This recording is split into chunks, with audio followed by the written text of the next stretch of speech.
As Soyinka Grogan took the stand, she swore to tell the truth, the whole truth, and nothing but the truth.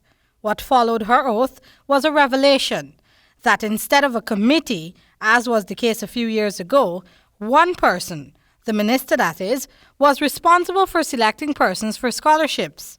Years ago, there was the interviewing process. You had a panel from the University of Ghana or Ministry of Education. And I don't remember, but that's years ago when I was then student affairs officer, when I was responsible for setting up the interviews and all of that. The applicants would then be shortlisted based on how well they did in the interview. But over the past 3 years, the process changed to one that clearly leaves room for partiality. I don't want to conclude that it's the minister. I know that it is my broadsheet, the broadsheet that we do at the scholarship department.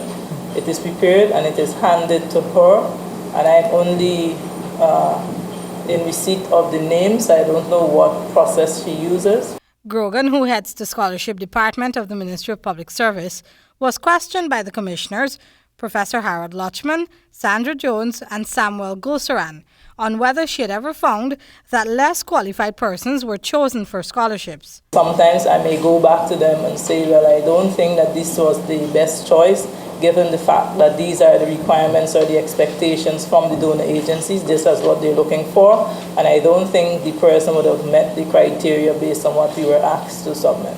So you have done that, and how was it received? It was reconsidered.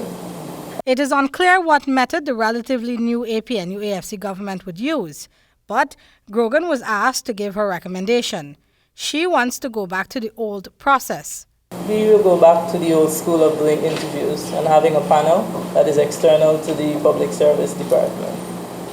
And we go ahead with our interviews and so on. Then we go highest to lowest score based on the panelists. Rehanna Ahmad, HGP Nightly News.